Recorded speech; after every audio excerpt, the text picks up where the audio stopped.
Yeah.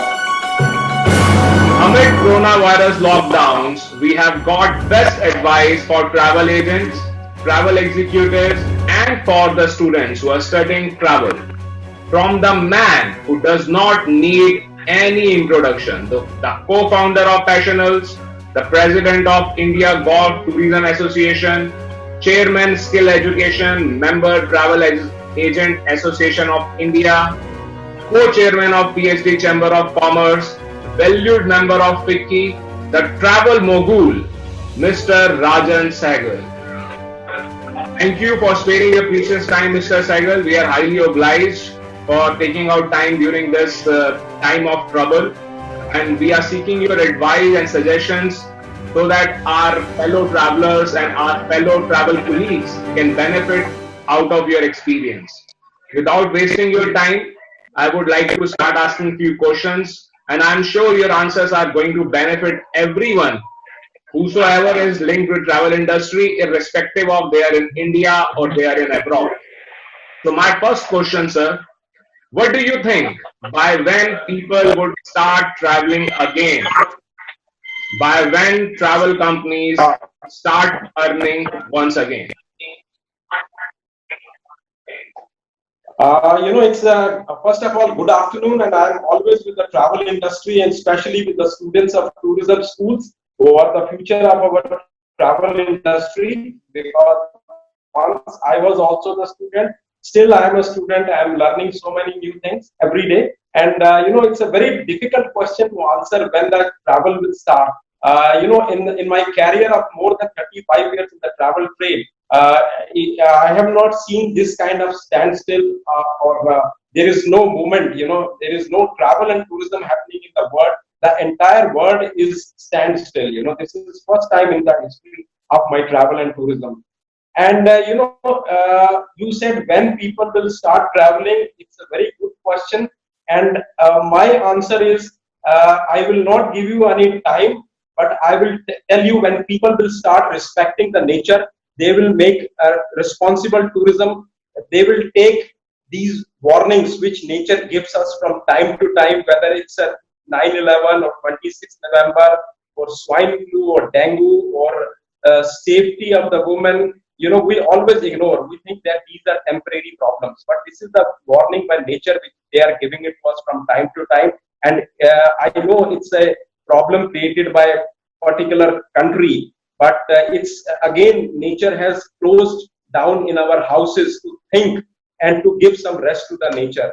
So it's up to us when we are ready, because we have time to meditate, we have time to look into the future. Because whenever the travel will start, maybe 3 months, 4 months, or 6 months, it will be a totally different kind of business. People will not travel, or they will not get that kind of luxury which they used to get earlier. So my only request to all the travel industry people and to other also, even myself also, this is the time to think, to meditate, and to give pledge to God and to the nature that we will work according to you, not according to us. Very rightly said, Mr. Sehgal, that this is the time for us to realize our mistakes, and we should give this war to nature and to ourselves that we will not be repeating. And it is a matter of time when the travel will resume and it will reach to normalcy. So I come to my second question. There are a lot of businesses which are still able to do some work from home. But travel is an industry which is worst hit by the coronavirus. What and we travel agents, we travel executives, we are not able to do anything because no one is flying, no one is traveling, we cannot make tickets. So what do you suggest? How we should be utilizing this time? How a travel agent or a travel executive or a student who is in the middle of studying tourism, how they should utilize this time, what they should do, what can make them earn some extra money during while sitting at the home? Please, sir. Uh, it's very difficult to earn any money during this time. Don't think of money, but think of the better future. Travel agents can work from home also, but since I told you there is no movement, there is no travel happening, so travel agents can't do anything. At the moment, they are busy in sorting out the cancellations of the future travel, how to postpone the travel. They are convincing the clients to postpone the travel. They are fighting with the airlines, with the hotels. A huge amount is blocked with them. So this is the time they should organize themselves. And for the future also, because travel will, as I told you, will be a completely changed scenario. So they should think that what they can sell and what the world needs, because lots of focus will be shifting from other so-called developed countries to countries like India, who has given them an example that we are not an undeveloped or developing country. We are a country of gods. We have a country of rich culture, rich heritage, and brave people who can fight, who can listen to the head of the country whenever he needs anything from the people. So it's a second largest population-wise country in the world compared to China and to other countries. But look how we are controlling this situation, which is amazing. So our travel agents and tour operators, I think we should think that what will be the new travel itineraries for the future, who can be our potential customers, because in the coming future, it will be very difficult to welcome all the nationalities to any country. They will be very strict all over the world. The countries will be very strict to welcome any people. There will be a big medical form along with the visa form, which I think there will be no, instead of security check at the airport, which will happen. First, you have to go to the check-in counter. Then I think the second will be the health checkup counter. Then third will be the security. So that will not be as easy as earlier. So we have to see what are the unexplored places in our country. We are restricted our country to Agra, Jaipur, Delhi, and some places. We have rich country. We are sitting on gold mine. We have so many unexplored beaches in Odisha. We have so many unexplored golden triangles like Gwalior, Orcha, Khajuraho, which not so many people are visiting. And the next message is it has to be a small groups, social distancing, responsible tourism. So we have to explore these places which are not overcrowded. Galur, Hassan, Hampi, which are one of the best heritage properties in the world. And people who are sitting in their homes fed up with this disease, they want to travel to the places which are unexplored, not so polluted. And I think India can offer so many things. When there was a few days back, I was reading a line when सारी दुनिया डगमगा रही थी, हिंदुस्तान जगमगा रहा था. I think we should market this line in a big way all over the world and attract as many as people and tell our travelers, our domestic travel is very strong, and tell them to visit these places instead of going on a weekend to places like Nainital, Shimla, and there are so much of tourists already there. So we should explore new places. Very good advice, sir. Very good advice. I also believe that this is the time to prepare your product, increase your knowledge, and soon we would be able to start resume our domestic tourism, which other countries may not be able to do. Even if we won't be able to send people out of India, we will be able to send them within India. So that's a very good advice that everyone should prepare their product. And they should, the loss which the industry is going through, that would be compensated soon. So I come to my third question. What is your suggestion for those students who wanted to join travel related courses but have not joined yet? So should they still consider tourism industry, or you would suggest them some other industry?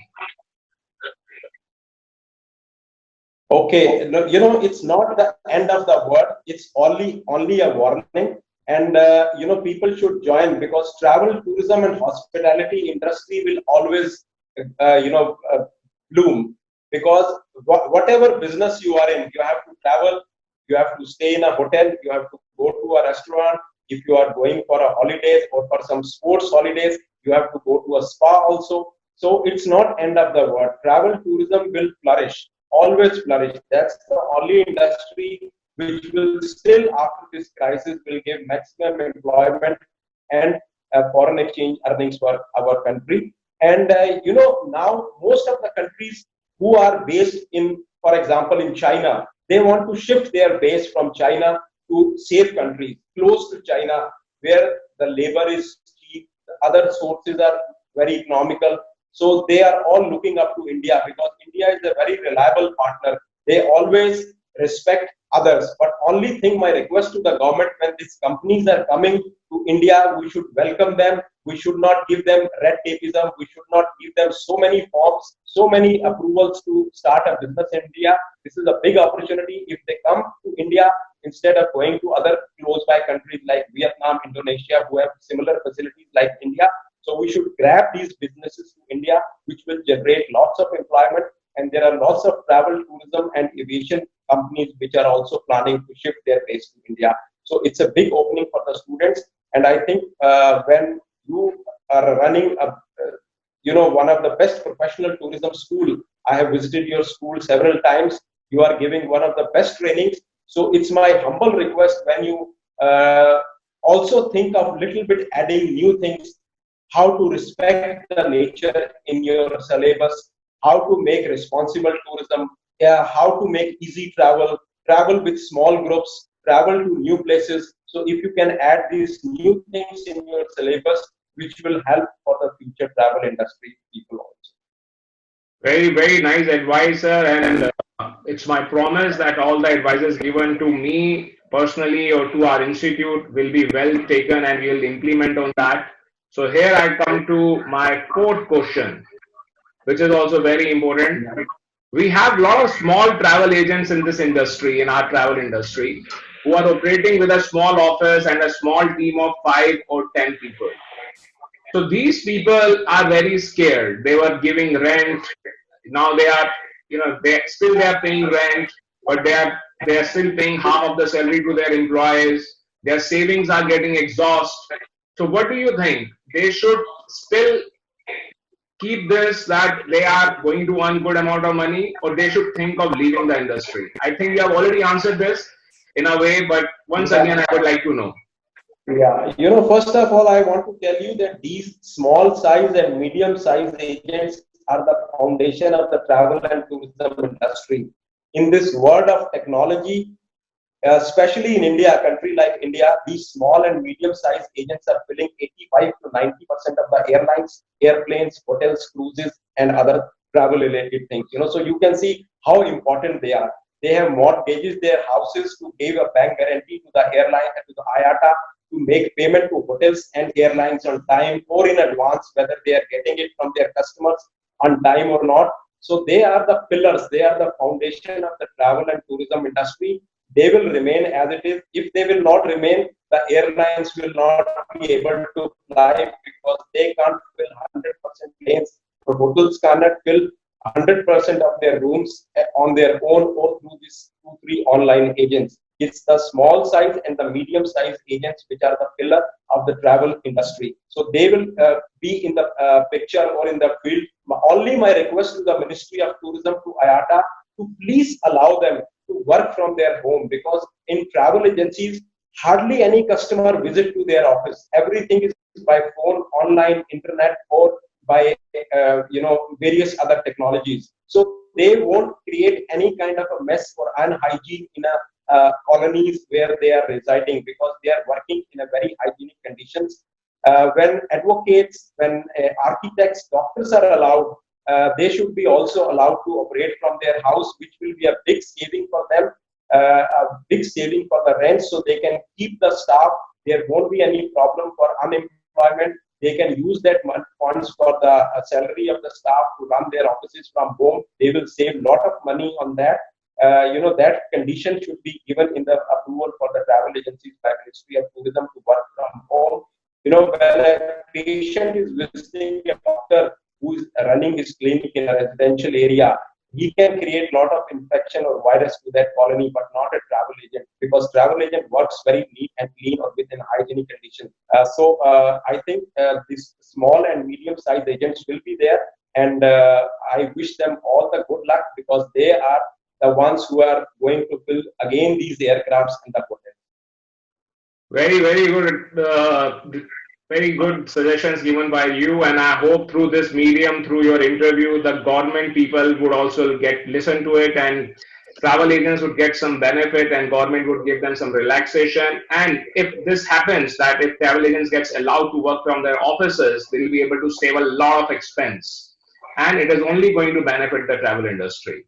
So here I come to another question, sir. What do you think? What is the future of the tour guides? As we know that they are the one who would get badly infected if the infection remains and the tourism starts. So do you see that now it is the time for everyone to start using app-based audio guides? And I think this is where the opportunity lies for the travel agents also, that instead of investing on tour guides, they should invest on their technology and they should build audio tour guides.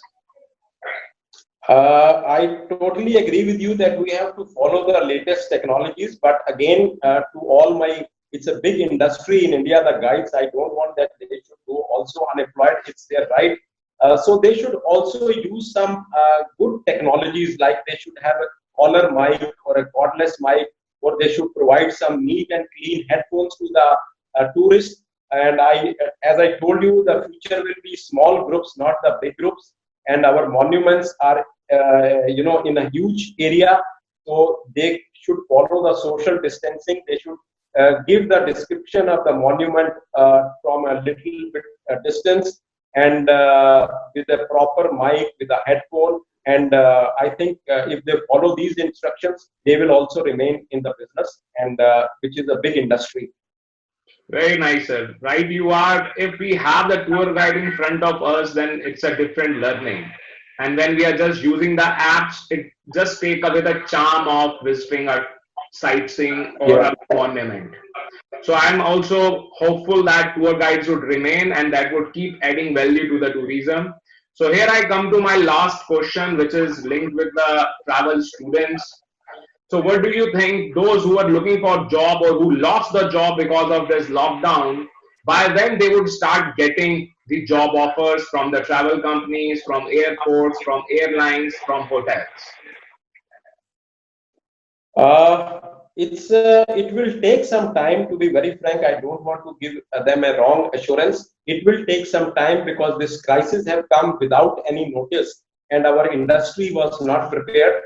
And it's my humble request, because I'm a very small man in this travel industry, but I can only give us suggestions after my vast experience to big companies also and to small companies also, because we have not thought of any crisis management. Instead of using a luxury in our offices, giving so many big luxury cars, facilities to our staff, which are not the need of the hour. It's only a rat race or a mad competition because that particular company is giving. So we should also give. Instead of that, they should have a crisis management, that they should cut 1% or maybe some amount of the salary per month as per the seniority of the staff, and keep them as a crisis management fund.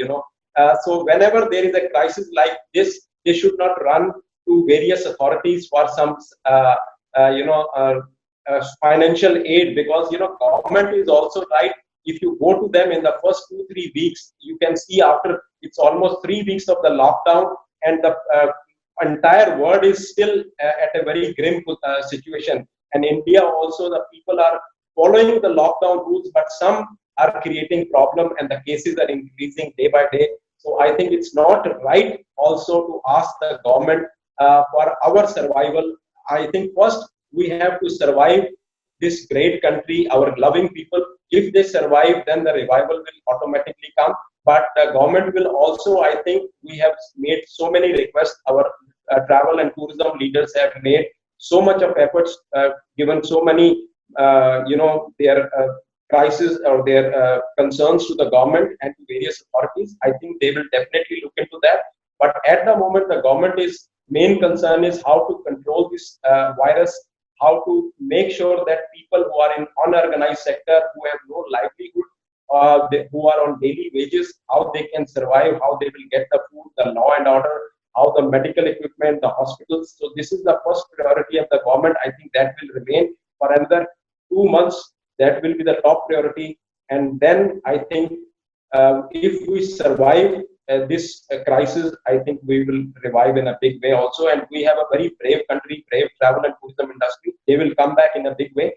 So this is my only humble request to all the big and small companies, that we should always look into a crisis management and some crisis management fund also to survive during these type of crises. Thank you, sir. Thanks a lot for all your valuable advices, for your precious time. When these golden words comes from an experienced travel agent, a captain of the industry, then it is a big, big motivation for everyone who is linked with travel. Be it they are Indians, they are in Pakistan, or they are in Saudi Arabia, or Europe, or in America. Once again, I would like to thank you from my side, from the tourism school, and on behalf of the travel industry. Thanks a lot for your time. Yeah, I am also grateful to you, and I wish you and your students a great future and a very bright future. And very soon we hope to have our travel and tourism back into action. Thank you. God bless. Thank you, sir. Thank you. Thanks a lot.